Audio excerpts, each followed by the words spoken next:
Ayan, dito naman pala sila sa kabayo na to sasakay. Tapos kwento ko sa inyo, 'di ba? Ayan, may ibang tao. Nung una yan, tinutulak na nila yan, pinapaikot lang nila yan para umandar, tinutulak nila. Kaso nga dahil sasakay na yung mga anak at pamangkin, kailangan ng operator paandarin. Kaya yung dalawang bata na walang ticket, walang bayad, pinababa, naawa ako sa totoo lang. Gusto ko nga sana ibili ng ticket, kaso naman medyo nahihiya kasi ko kay Abu. Lalo na at hindi naman ako nagtatrabaho, sa anak nilang pera yung pera ko, di ba? Ayoko rin kasing isipin nila na ginagastos ko kung saan saan. Hindi naman sa sinisita ako sa ganun na baka kung saan saan ko dinadala. Pero syempre, naiisip ko rin ganun na ayoko na maisipin nila na yung anak nila yan nagtatrabaho, nagpapati kahirap, tapos ako yung pera hindi ko masyado iniingatan, ganun. Basta, kung sakali lang na kumita ako sa FB, talagang kung kumikita ako, talagang siguro ibinili ko yung bata na yun. Naaawa ako sa totoo lang. Ang dami dyan yung mga bata. Gusto nilang sumakay tapos alang pera, nakakaawa. Tapos, ayan na nga, umandar na, kaya tuwan-tuwa na ang mga batang makukulit. Alam nyo ba si Mariam, nakadalawang sakay pa dyan. Aba, gusto pang tumatlo. Ang sabi ko lang, naku anak, sabi, alam na tayong pera, sa susunod na lang, sabi ko. Ay, paborito ni Mariam yan. Yan na daw ang paborito niya sakyan. Hindi na yung umiikot na cup. Pero kung kasama ko yung asawa ko, sasabihin ko sa asawa ko, bilan ng ticket yung hindi makasakay. Oo, sigurado bibilanon yun. Kasi maaawain din yun eh. Basta alam nyo na, ayoko lang na may masabi yung mga biyanan ko sa akin. Hindi naman sila masama ugali, mababait naman sila. Pero basta nag-iingat lang ako sa ganyan.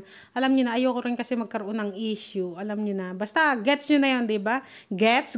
Ah! Nag-sex bomb patuloy ako. Mura lang pala yung bayad dito pag i-convert mo sa peso. Mga 10 pesos lang siya mahigit. Kasi dito, 60 rupees lang yan eh. Minsan nga 50 rupees lang eh. Kaya parang 10 pesos lang o wala pang 10 pesos sa Pinas. Kaso, ang problema naman ay sobrang bilis.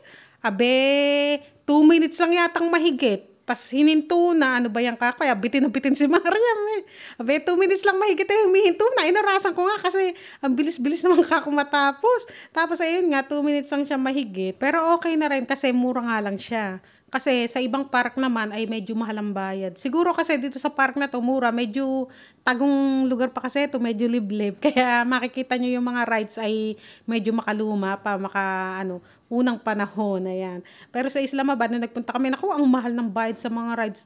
200 plus, ganyan, 300 plus, kamahal. Kaya okay na rin to kasi sa halagang 50 o 60 rupees ay nakakasakay yung mga bata. May swimming pool din pala dito, kaso nga lang, ay nako, nakakatakot paliguan yung swimming pool. Abe, halos magkulay green na yun.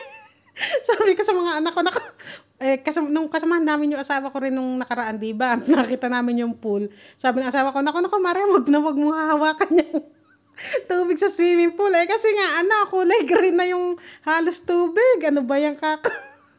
Pero yung mga pamangkin nga na asawa ko ay gusto pa rin nilang maligo.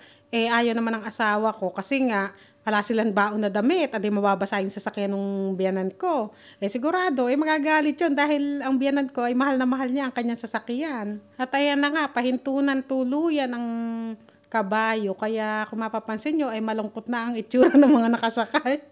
Dahil tapos na ang kanilang kaligayahan. Ayan, nag-iisip na sila kung saan na naman sila sasakay. Yung last na sakay na nila yan dahil jayain ko na silang umuwi. At masakit na sa bulsa ang mga pangyayari. Masakit na ang pa ako katatayo, masakit pa bulsa ko sa dami ng gasto.